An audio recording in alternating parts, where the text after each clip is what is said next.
regulation, ya. Itu sudah dianggap dia sebagai B3. Ya. Kamu tidak harus dibuang ke IPAL B3. Nah ya, IPAL ke B3.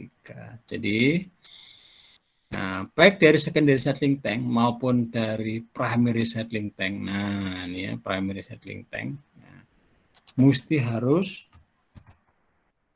diolah dengan menggunakan Bell filter press, ya, Bell filter press, ya. Nah, ya. Mana tadi? Ini kali ya. Nah,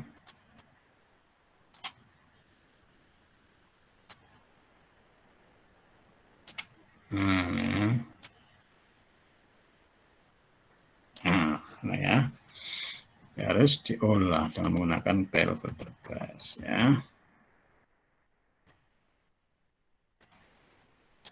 Lumpurnya ya, lumpurnya harus diolah dengan menggunakan Bell filter press. Ini di sini aja kali ya, biar nggak bingung. Nah, ya. Lumpurnya harus diolah dengan menggunakan Bell filter press, ya. Oke lah. Jadi lumpurnya harus diolah ke Bell filter. Nah, lalu kemudian airnya, ya airnya mesti dibuang kemana? Ke badan air, ya. Mesti dibuang ke badan air. Tapi sebelum dibuang ke badan air, ya, sebelum dibuang ke badan air, ya, nah, nanti dicek dengan menggunakan kolam biologi, ya. Kita menggunakan kolam biologi, ya. Nah, ditaruhlah ikan sana ya, taruhlah ikan, ya. Kontrol biologi, ya. Kontrol biologi. Ya. Ikannya masih hidup enggak? Nah, ini airnya. Jadi secondary settling tank itu outputnya kan dua, ya, air sama lumpur. Lumpurnya tetap harus diolah. Airnya ya sebelum sebelum dialirkan ke badan air dicek, ya, taruhlah ikan, ya. Nah, misalnya dengan menggunakan ikan mas, ya, ikan mas yang mati hidup tuh. Mati bagus, ya. Hidup yang bagus, bukan kalau mati, ya. Kalau hidup bagus, kalau mati berarti dia harus dicek lagi prosesnya, mana proses-proses yang nggak benar dia, gitu. Oke. Kontrol biologi. Nah, syukur-syukur ya, hidup semua mas, kan masnya, ya. Baru kemudian boleh dia dibuang ke badan air, ya, badan air, ya. Kemudian dia boleh dibuang ke badan air, ya, badan air, ya. Nah, orang tentu mesti harus memenuhi baku mutu, ya, mesti harus memenuhi baku mutu, mama lohi, baku mutu.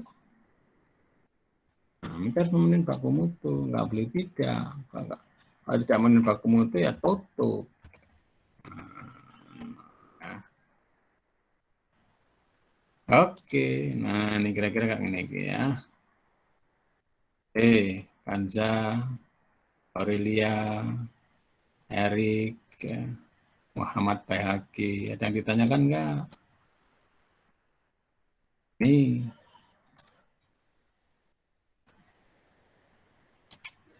Ya. Nah, ya.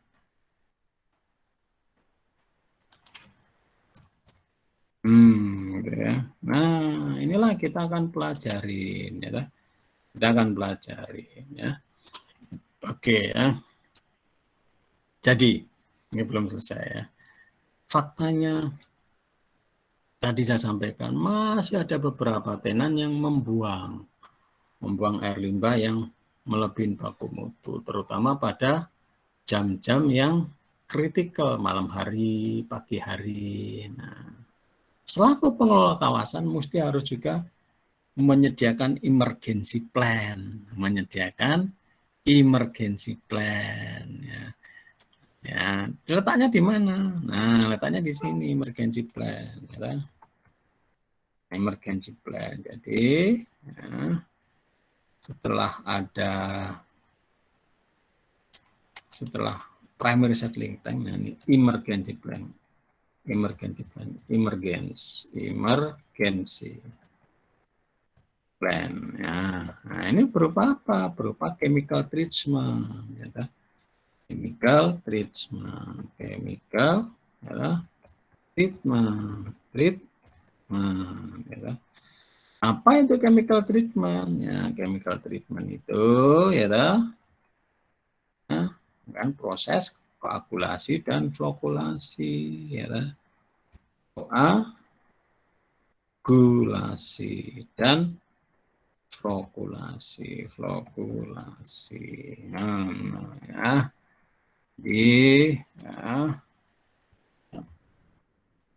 Nah, itu mungkin harus siap-siap sedia, meskipun tidak setiap saat untuk dioperasikan,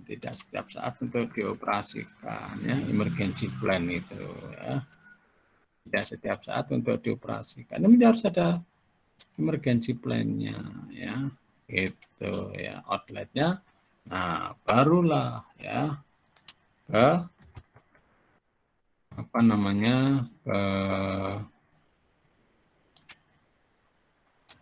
aerasi, ya, ke aerasi. Ya. Nah, itu ya.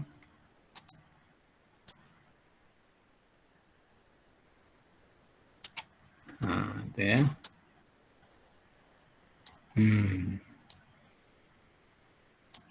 Nah, ya, aerasi ini kasih garis titik-titik ya. Dikasih karena ini kan tidak setiap saat dioperasikan. Kasih garis titik-titik ya. Oke, nah kira-kira seperti inilah kita akan mempelajari ya setiap kotak yang ada di dalam diagram ini, kotak yang ada di dalam diagram ini. Oke ya. Ini saya ulang ya. Saya ulang mulai dari depannya. Jadi konsep wastewater treatment design dari industrial estate atau perencanaan bangunan pengolahan air buangan dari kawasan industri. Ada beberapa banyak isu ya untuk air limbah kawasan industri itu ya. Ada isu baku mutu air limbah atau isu luas kawasan industri karena dia mempengaruhi kuantitas atau debitnya, jenis IPAL yang harus dipakai, ya. Jadi investasi yang mesti harus dikembalikan atau return, ya. Jenis industri yang dia mempengaruhi kualitas dan kuantitas, regulasi pemerintah ya, karena pemerintah pasti mengeluarkan baku mutu, effluent standar atau stream standar, ya, kondisi sosial masyarakat. Gitu ya. Jadi dari beberapa isu tadi ya karena adalah kaitannya dengan perencanaan bangunan pengolahan air buangan, ya, isu yang dominan adalah kualitas dan kuantitas. Ya. Kualitas dan kuantitas ini bagaimana caranya mesti mengetahui dilakukan identifikasi kualitas pada setiap jenis industri dan identifikasi kualitas juga berdasarkan rujukan yang valid. Ya. Jadi misalnya di dalam kawasan industri terdapat jenis industri farmasi, food and beverage, otomotif. Kami dilakukan sampling dulu identifikasi baik kualitas maupun kuantitas. Ya. Sampling yang dilakukan dengan komposit terhadap waktu ataupun komposit terhadap lokasi atau spot sampling. Tapi yang paling utama karena ini untuk supaya representatif ya sampling menggunakan komposit sampling. Hasilnya dari sampling tadi, ya, cobalah kita cek apakah dia sesuai baku mutu pemerintah ya. Kalau sesuai dengan baku pemerintah maka ya sebenarnya langsung boleh dibuang ke badan air atau ya pengelola kawasan memberikan awards. Nah, kawasan ya memberi awards. Award ya, gitu ya. Pengelola kawasan memberi award. Ya. Nah, kalau tidak memenuhi bagaimana? Kalau tidak memenuhi, nah baru dia dibandingkan dengan baku mutu kawasan industri, gitu ya. Baku mutu kawasan industri. Ya. Lalu apakah dia memenuhi atau tidak memenuhi? Kalau dia memenuhi, ya oke, baru boleh ya, dibuang di WWTP atau IPAL kawasan industri. Kalau tidak memenuhi, dia akan melakukan pengolahan pendahuluan atau pre-treatment. Nah, ya dah. Nah, terus kemudian dia dibandingkan lagi dengan baku mutu kawasan industri ya. Hasilnya memenuhi dan tidak memenuhi. Kalau tidak memenuhi bagaimana? Peringatan administratif 3 kali. Ya. Kalau tetap aja melanggar bagaimana? Di blocking ya, karena berdasarkan Undang-Undang Cipta Kerja sebutan 2020 dan PP 22 tahun 2021 tentang PPLH, peran pengelola kawasan industri itu menjadi penting, menjadi dominan, gitu ya. Peran kawasan itu menjadi penting atau menjadi dominan, ya. Nah, kalau memenuhi bagaimana? Nah, ini berarti dia memenuhi. Ini yes berarti sini ya. Ini adalah yes. Gitu ya. Nah, kalau memenuhi bagaimana? Lah, baru dia boleh dibuang ke WWTP dari kawasan industri tadi ya. Lalu kita fokus kemana? Fokus ke kawasan industrinya. Lahannya bagaimana itu? Ya, kalau lahannya dia berkontur, ya gunakanlah gravity system. Kalau tidak berkontur, ya dia menggunakan pumping system. Ya. Baik berkontur maupun tidak berkontur, ya gunakanlah ekualisasi. Gunakan untuk apa? Karena untuk handling fluktuasi kualitas dan kuantitas dari air limbah tadi. Ya. Sebaiknya juga sebelumnya harus dikasih screen, baik bar screen maupun ke mesh screen atau fine screen ya, untuk menyaring kotoran-kotoran yang kasar. Ya.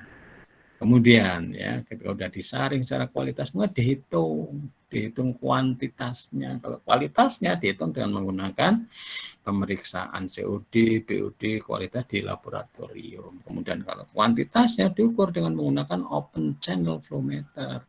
Bapak kok nggak menggunakan closed channel? Closed channel itu akan sering rusak ya, karena kita yang periksa itu adalah air limbah yang sifatnya adalah korosif. Kalau tidak exit juga kaustik ya. Dengan menggunakan partial flume atau Thomson atau rectangular atau V-notch ya dah. Kenapa mesti dicek? Ya untuk mengetahui apakah dia melebihi atau masih kurang dari beban pencemaran badan airnya. Gitu ya. Kalau sudah melebihi ya nggak bisa dibuang, harus dilakukan recycle, harus reuse dan recycle ya, gitu ya. Kemudian ya dilanjutkan untuk mengolah dari partikel-partikel diskrit ya dengan menggunakan grid chamber ya untuk mengendapkan pasir, kerikil, mat, lumpur ya. Nah, kemudian ya diolah dengan primary settling tank. Primary settling tank itu selain settling tipe pertama juga settling tipe yang kedua ya. Tipe yang kedua ya. Jadi ya, karena kita dalam kawasan industri ya. Kawasan industri ya. Jadi ada pilihan untuk menggunakan sistem activated start process ya. Sistem activated start process yang paling utama unitnya adalah aerasi dan bak pengendap akhir atau secondary settling tank. Ya.